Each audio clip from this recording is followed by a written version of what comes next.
Okay, hey, Austin Meyer coming at you from Mike's Playhouse XForcePC. Mike is here with me. I am here. He is here. Okay, so Mike, here's the deal. A customer of mine, he emails me about every 6 months or so saying, Austin, the vertical speed in the Cessna 172 is too sensitive. And then he shows me videos of him kind of doing this on the yoke and the vertical speed in the 172 going row. And when I saw this, you know, anybody would look at this and say, oh, well, the vertical speed indicator is too sensitive. I know there's something else going on here, okay? So the first thing I did is I looked at his video and I looked at the vertical speed and I measured that feet per minute, you know, right there off the gauge. It's 1,000 feet per minute. Let's say, you know, he wrapped up to 1,000 feet per minute and held it there for 3 seconds. What he said is the vertical speed's too sensitive. The altitude is not, you know, agreeing with the vertical speed. If he goes up to 1,000 feet per minute for 6 seconds, 6 seconds is a tenth of a minute. So it's 100, 100 feet. Boom, you see, you did the math. Yeah. You can do the math. I can do that math. Exactly. Yes. So if he goes, whoa, for 3 seconds, how much should the altitude change if he goes up to 1,000 feet for 3 seconds? 50? Yeah, exactly. Yeah. So you can do the math. So he sent me this video. It's like, Austin, there's too much vertical speed. It's not agreeing with the altitude. And so I did that math. I was like, well, hold on. How many feet per minute? You know, 1,000 feet per minute for 3 seconds. Wait a minute. The altitude changed by exactly 50 feet. You know, he kind of went, whoa, to 1,000 feet per minute for 6 seconds. The altitude changed by exactly 100 feet. The vertical speed indicator is working perfectly. And I already knew it was, obviously. So why is he complaining? Why is he saying the vertical speed is wrong? I mathematically proved that it is perfectly hooked to the altitude. It ain't wrong.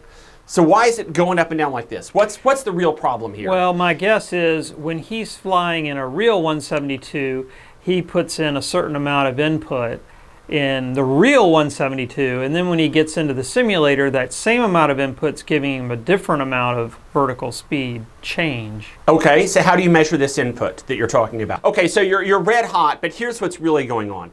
He's not putting in the same input in the simulator in the real airplane. Here's why. When you're in the real airplane, the resolution of that joystick is basically infinity, right? It's infinite resolution.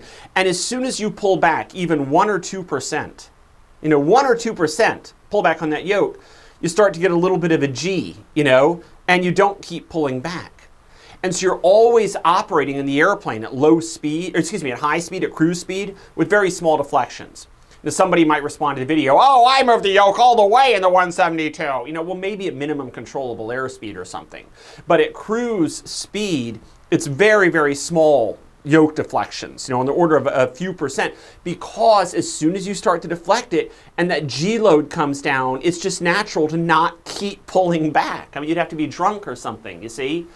But in the simulator, is that what happens? No, you have to wait for your eyes to see the horizon move. And at that which point, doesn't happen immediately. You feel it before you see it. Yeah, you feel it in the real airplane before you see it. In the simulator, you got limited resolution on the joystick, limited resolution, you know, on out the window, and you're not going to see anything until it's already happened. And so once I checked the math on the vertical speed and I saw it was fine, then my question was, well, what's this guy doing wrong with the joystick? And I told him what I told you. And then I said I'd make it, and he said, well, how do I do that exactly? I said, all right, I'm going to make a YouTube video to explain it. And so here goes. What we want to do, and we'll go and do this in the other room in a moment, is we want to set up a joystick response curve, where if this is your input, or how much you've deflected the joystick, this is your output, how much the elevator actually moves. But I'll tell you what a reasonable default might be. A straight line, yeah. 100% output. Here, and just to help just a little bit, you know, I can even say. So basically, if you pull back halfway, you're getting 50% elevator. Exactly, and if you pull back 10% of the way, you get 10% elevator. Right, because remember, this is kind of an old complaint of X-Plane, right? It's too sensitive. That's the way it's always phrased. What could a line look like to solve this problem? To solve the problem, let's say we want to solve the problem. You'd want a saggy line. Saggy, exactly. This is a case where saggy is good. Okay, a saggy line. So here's what happens. If your input is 50%, what's your output? Maybe like 20. Exactly. Yeah. Put in 50, get out 20. Put in 100, you still get 100. Yeah. Yeah. But when you this is your cruise, your cruise elevator input. But what is realistic? Are you compensating for his lack of feel in his rear end when you do this? Yes. So this is kind of making it not realistic in a way. Technically it's making it not realistic because you're not deflecting, you're not getting as much response for a given stick deflection. But here's the problem. But it's also not realistic to not feel it in your butt. Exactly. So we're compensating the lack of G load, which really gets your whole body. I mean, the G load, it's your whole body. I mean, your cheeks, everything. Your whole body feels the acceleration, and your body also feels the aircraft pitch up. You feel that in the inner ear, right? So your inner ear is feeling the pitch up, your body's feeling the G load. The yoke has kind of a large deflection and a large resistance. If you were to pull the yoke all the way back at cruise speed in a Cessna 172, which you should not do because you might over-G the airplane and break the wings off, and that would be a fatal accident. But if you were to, the force would be really, really large. I bet you anything, this guy's joystick, it doesn't move as far as the yoke in a real Skyhawk, and it doesn't have the same resistance that a real Skyhawk has in cruise. So he's got a yoke where he's almost certainly deflecting it too much due to the yoke being smaller with a smaller control travel. He doesn't have as much resistance, so he's deflecting it farther. He doesn't have his inner ear feeling the rotation of the airplane. He doesn't have his whole body feeling the G load. And so, lacking all this feedback, what does he do? He pulls the yoke back too far, the airplane zooms up as a response, and then what does he say? The vertical speed indicator is too sensitive. He's reporting what he sees because he's missing all this stuff that you're just not going to get in a simulator. You know, one thing that could be a good exercise to do, if you're someone that's going between the real plane and the simulator, is take a tape measure and fully deflect that yoke on that elevator axis in the plane and measure it. See what your travel is. Right. And then compare it to the travel on your actual device on your desk at home. And it's probably about half. It's less. And when you see it's less, let's say that you get to the point that you're like, oh crap, my joystick at home only travels 50% the distance of the real airplane. Set your curve so that in the cruise region, you're only getting 50% of your deflection. Say a 50% input is a 25% output. Okay, so here we are in the flight sim room, and we're using, what is this, a Yoko yoke, Mike? Yes. Okay. I gotta say, my first blush is that the travel on this yoke is probably not that different from a Cessna 172. It's longer than most. Okay, yeah. But the resistance feels like a 172 at maybe 45 knots or something, half of cruise speed. In other words, in the Cessna 172 in cruise, there's going to be much more resistance to the yoke and pitch up at cruise speed. Yeah. First of all, have you ever seen this control sensitivity button down in joystick settings? I have, but I usually don't touch it. Okay, no probably problem. Most customers don't touch it. Fair enough. So I'm going to hit the control sensitivity button, and you're zoomed in on it now with the camera? Mm-hmm. Okay, so let's take a look at the control sensitivity. So we had asked what the default is. The default is clearly 50%. And by the way, each axis has a control sensitivity, right? Correct, pitch, roll, and yaw. And so this button is just below each axis. There's a little, maybe you ought to do that one more time to show where that came from. Okay, sure, I'll do it again. Control sensitivity. For any joystick, you go here to control sensitivity. I'm wiggling the mouse around to try to get down your at the attention. bottom there. Okay? Okay. Control sensitivity. Now look, there's a little comment down at the bottom. Look, when I am at control response at 0%, that's fully linear. No fine-grained controls near center. So in other words, a 0% adjustment, right? This is the adjustment from linear. When we're at a 0% adjustment, this is fully linear. This is that graph that we started off with, which is just a straight line. Right. And then what you can do is say, you know what? I want to bring in some more sagginess, sagginess of the line. As you drag it, notice how the comments change. Now at 100%, it says maximum fine-grained control near control's center. So think of this as like the droopiness of the line. Now, that said, as we were going through this, before you started the camera rolling, I decided this is vague and annoying and it sucks, and I'm going to delete it because it's garbage. And so what we're going to do for the next generation of X-Plane, which I'm coding right now and very, very close to showing to people, we're not going to have this vague numerical interface that makes almost no sense to anyone. It'll all be graphical, and I'm going to code that probably later on today because it's just so obvious how inadequate this is. However, I'm still going to explain it on the YouTube for people that are still flying X-Plane 11, which won't be that much longer. But for people who are still flying X-Plane 11 while they're watching this, they can see this. And I won't explain the interface as it is. So what we're going to do is we're going to start by putting this at fully linear. So in other words, if this yoke is deflected 25%, the elevator will deflect 25%. Okay, so this is just, we're going to set this to full linear. Now we're going to go to something. So did you just make it more sensitive? Yes. See, I would think that would make it less sensitive when you go down to 0. It's 0% sagginess. It's counterintuitive. Okay, I'm deleting the interface because it's counterintuitive. I'm going to replace it with something that's visual, and we're going to replace it with something that Tyler started. And I don't quite like the way Tyler being the guy that did the user interface. Tyler did something here that's way better than what I did. He's got a visual response curve, but I don't like the shape of his curves at all. And so, wow, that sounds bad out of context. But I don't like the shape of those joystick curves, and so I'm going to improve them for next generation. But let's go ahead and look at something we can at least see. Does this look familiar after looking at our whiteboard?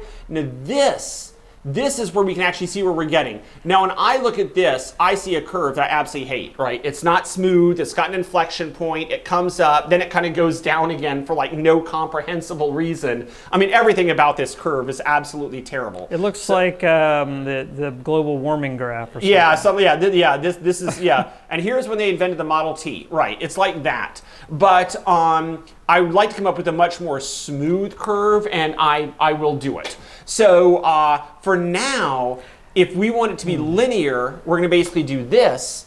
And if you really want it to be fine-grained, you could do something like this. And then what this would do is it would say, okay, when you are up to 75% input, you should only get maybe a 15 or 20% output, you see? And so this would give you a much more but that's probably a little extreme, right? Maybe. And then what you could also do, how do you think that's going to work? Well, a few percent joystick input will go, that's no comparison to a real airplane. So so now that you understand how that works, what we're going to do when we're in the Cessna 172 here, I'm going to step out of the room. You sneak in and do a setting.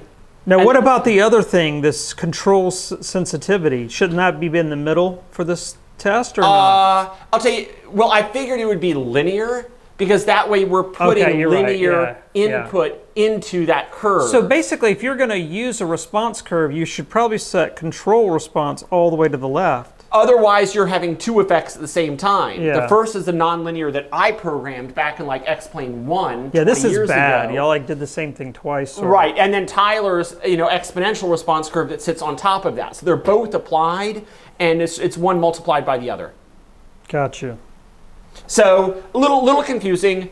I'm gonna make it better over the next few days, before anyone even gets the next X-Plane update. This will be done, but it's gonna be the next gen major X-Plane update.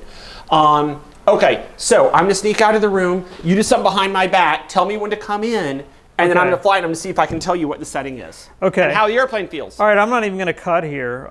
You don't have to. All right, I'm out here. All right. Let's see, what can we do to the response curve? So I'm not going to say what I'm going to do. I'm just going to do it. All right, so hopefully you've got that. All right. And then I'm going to put us in the air on a 10 nautical mile approach. Okay, Austin. Okay, come in.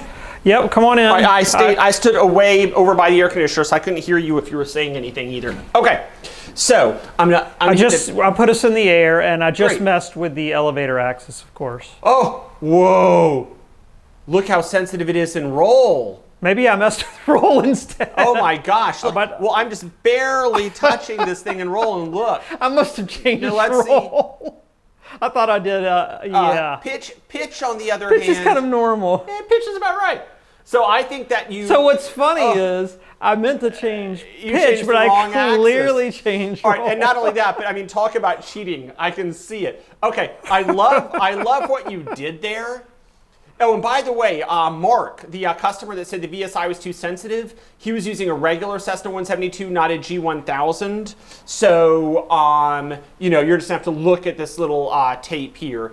Or what we could do to really be fair to Mark is switch to a regular Cessna 172 that has a visible, VSI, so we really see it. Yeah. So I'll tell you what, let's cancel using the G1000. Let's go to a regular Cessna 172, so we have the same airplane Mark has. Okay. And let's try it again, and you try and confuse me, and you try and punk me again. And Okay. But you might have to do something different this time, right? All Because right. now I'm learning your tricks. All right.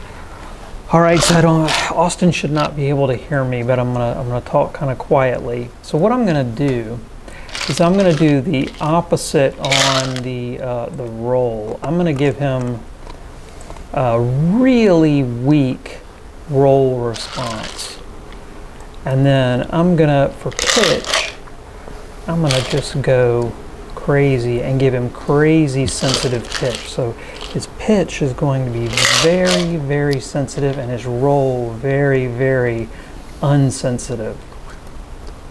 Okay. So now I'm going to pause. Now this was done at cruise, so I'm going to give this thing all the power it's got. Okay, this is very sensitive. All right, so let's, Mike, wait. can you set the camera to see both the vertical speed indicator and my yoke? Can you set that? Yeah, sure. Hold on just a second. All right, we're way in there now. Okay. But you can Hit see the up yoke. arrow on the keyboard a little bit. What's that? Up arrow on the keyboard a little bit. Oh, you don't. Sorry, down arrow, down arrow. Okay. Whatever it's called. There. we Okay. go. Okay. So, first of all, it looks like you managed to get me to almost no roll, you see? So I'm cheating like crazy here, right? The way to really, stress me out is do this, right? So, Well, I'm zoomed in. I'm not Okay. seeing the scenery now. I'm zoomed way in on the. okay, well, just make sure you can see the yoke and the instruments. That's what Okay. you got to see. So what I'm seeing here is extreme sensitivity in pitch. I'm only moving the yoke Hold on. maybe an eighth of an inch, maybe a quarter of an inch. And through an eighth or a quarter of an inch of displacement, I am getting, over 2,000 feet per minute. Now, some people at this point will say, Cessna 172s can't climb at 2,000 feet per minute. I have people tell me that sometimes. Briefly. Yeah, of course they can briefly build up 100. I mean, heck, a car will do way more than 2,000 feet per minute, running off a jump like the Dukes of Hazzard. I mean, anything can do 2,000 feet a minute. A tennis ball, a baseball, throw it. But if you are in a Cessna 172 and you yank the nose up, of course it'll do 2,000 feet per minute for a moment, but you'll be losing speed, obviously. So you've obviously had an extremely sensitive pitch here because the airplane is all over the place with Now just let's a fraction show- of it. You've done almost nothing in roll. And now what we can do is, sure, we can go down. Actually, I prefer to do it this way. And now what we see is, do you see both yokes, the real yoke Yeah. and the virtual yoke? Uh-huh. As you can see, you set almost no response in roll. Until right at the Until end. you cross over at that point. Boom. Boom. And then in pitch, okay, so this is like a perfect job of like the worst possible airplane. Okay, so I'm still able, I bet you I could still land it, but I'm not going to bore everybody by trying to do, or maybe I couldn't. I don't know. So you correctly guessed. I cranked Yes. the sensitivity on Right. the pitch Okay. and dialed way back on the roll. Okay, so this is awesome. So now what? Okay, now what I'm going to do is I'm going to do this. I'm going to set this to pitch. Okay. That's your You see? pitch, So okay. that as you put in a lot of pitch input, you only get a little bit of output. But you're not going to fall off a cliff like you were doing just Yeah. a second ago. I mean, Right. you went to a certain point, all of a sudden, 90 Yeah. degrees. So here it is. It's you get very little, up to 75%. You're only getting like a 1 in 4 or a 1 in 5 input, and then above 75%, it says, yeah, we got to get some work done. And then in roll, Roll is not really connected. Oh, that's to pitch you were G-load. just doing. Now Yeah, I was we're just gonna doing pitch. roll. I'm doing roll doesn't really have a G load associated with it nearly so much. Yeah, and you can see the horizon And you can move. really see it. So you don't really need this so much in roll. So yeah. But if you're somebody that's going, oh, my roll is too sensitive, then okay, put a little bit in there. And I'm gonna edit these curves to be much more smooth and nice math. So all right, now let's say done. All right, now let's see how this thing flies. So first of all right, can you see both the physical and the virtual yoke? No, sorry. Let me go ahead and set the camera. Zoom that out. Okay. You can see both? Yep. Okay. So notice that it's kind of subtle in near the center. It doesn't quite track. And then really near the end, it suddenly brings in. You can see that, can't you? See, it tracks it, but not strongly. Then it really comes in. And then for pitch, it doesn't really move too much. But then right in, right near the end, it really comes in. Whoa, look at that. That is, you see, but it's not really a whole lot, in the center. I mean, I feel like I've overdone it here. Yeah, probably overdone that a little bit. I think I've overdone it a little bit. So then what we'll do is go back to joystick, and we're going to pitch, and we're going to say, all right, I went a little overboard. You see, we do that. All right, so let's go ahead, and I'm just going to kind of establish some flight here. And then let's say I'm told to go on ahead and climb at 500 feet per minute. You see I'm kind of easing back on the yoke a bit. Yeah, look at that. You see the vertical speed, it does lag a little bit, just like the real airplane, right? If you aim for 500, you're going to get a little more than 500 because it takes a little while to catch up. And the real vertical speed indicator does that as well. And then as the speed bleeds off, I have to pitch up more and more to hold 500 feet per minute, right? As the speed bleeds off, to hold that 500, I have to keep raising the nose. So as you see, there's no wildly varying vertical speed. I'm just missing the target. You're overshooting a little bit simply because of the lag of the system. All right, let's try it again. Let's go ahead and see if I can level off here. And I'll let the speed kind of build up a little bit if it wants to.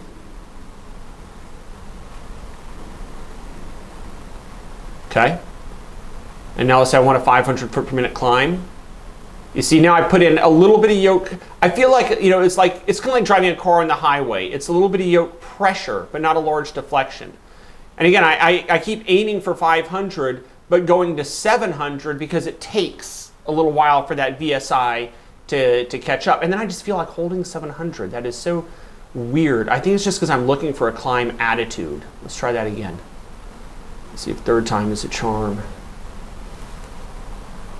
So I'm flying along, level, and now I'm just going to ease, sort of like, and then the trick is to kind of ease off a little bit as you approach 500. Right before you get there, yeah. As you approach 500, kind of ease off. So it's like the first bit of deflection is getting the nose rotating up. And then once you got that nose rotating up, you kind of ease off a little bit. As you're approaching, you target, ease off the yoke a little bit to then hold 500. And as you can see, when you do this, you're not in a situation where the VSI is, wildly going all over the place. But I still feel like my yoke deflections, they felt just a little bit small. It felt like I just had to be a little too careful because it took me a few tries to get it right. And since it took me a few tries to get it right, I'm going to go ahead and return it to a little more nonlinear. You see? So I'm making that adjustment. All right, let's trim this thing out.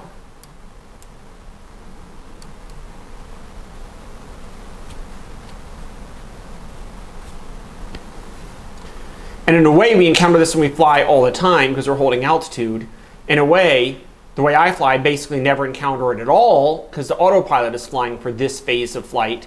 And I never look at vertical speed. I never think in terms of vertical speed when I fly. I always think in terms of speed, angle of attack. It doesn't matter what the vertical speed is. The question is, do I have the right climb speed? And whatever, vertical speed it gives me. It's a climb speed that I want to fly. And in the descent, I want to stay within my speed limit. So for me, the vertical speed is always just that thing that winds up being whatever it needs to be to make everything else happy. I never try and fly vertical speed. But we're doing it just for this experiment. All right, let's go for 500 foot per minute climb again. You see, and this time, with that little bit of extra, sagginess dialed into the curve, I just eased a little bit of back pressure. The thing comes on up towards 500 feet per minute. As I start to approach my desired climb rate, I ease off the stick just a little bit to stop rotating the nose upwards. And now, to hold it, I'm just gradually having to add a little more back pressure, because as the speed comes down, I need more and more angle of attack to hold, and frankly climb angle as well, to hold this 500 foot per minute climb. So I think the flight model is behaving absolutely perfectly. And when people say, oh, the vertical speed indicator is too sensitive, or the airplane is too sensitive in pitch, they just haven't figured out this whole non-linear input And again, thing. The shorter the throw on your physical yoke, the thing in your hand, the worse the problem is. Yeah. That Yoko has a very long elevator axis on it. But if you're using, let's say, a Logitech, which is like right over here, it has a very short elevator axis, so it's going to be very sensitive, and it's got that hard detent in the middle. So, all right, the longer the better. Let's try one more thing. Let me try a quick landing, and I'll just land on a road here to save everybody some time rather than looking for an airport. Let's try a quick landing and see how this thing feels for the landing, where you actually do need a significant amount of joystick. Just land in a input. field. Terrorize people on this road over here to the right. And the whole airplane, with this nonlinear joystick, the whole airplane just feels heavier. It doesn't feel. You see how it's just stable? It's just holding. It's just holding its approach here. It's just so stable. It just feels like the whole airplane weighs more. It's just so much more stable. It just feels like an airplane now. All right. So then I'm kind of easing back. See, now I'm starting to feel a little back pressure, just ignoring. Watch that sedan. Yeah, watch the car. Oh, that feels just like a real plane. Oh, that's beautiful. You see, and now I'm finally getting that joystick input. I should probably use a rudder, shouldn't I? Now I'm finally getting that, or I should have put my feet on the rudder so I would not look like your feet are not on the rudder pedals. Yeah, my feet are not actually on the pedals because I'm lazy. But, see, then maybe I can raise, yeah, there we go. And by see, the way, I'm we should mention people that think the rudder pedals are too sensitive. The same thing applies. Same thing applies to rudder. So yeah, that felt just like landing a real airplane there. So I think we've proven with math that the altitude tracks the vertical speed, where the video that Mark sent showed about a 50-foot change for doing 1,000 foot per minute for 3 seconds. And we've shown how this airplane can be made to feel just like a real airplane with a little bit of a joystick adjustment, or joystick, response curve adjustment. And I would say the response curve's different depending on the joystick you've got. What kind of controller you have. The shorter the throw on the elevator axis, the droopier it needs to be. That curve needs to be, because otherwise the small joystick deflections go woo and send you out to crazy G load.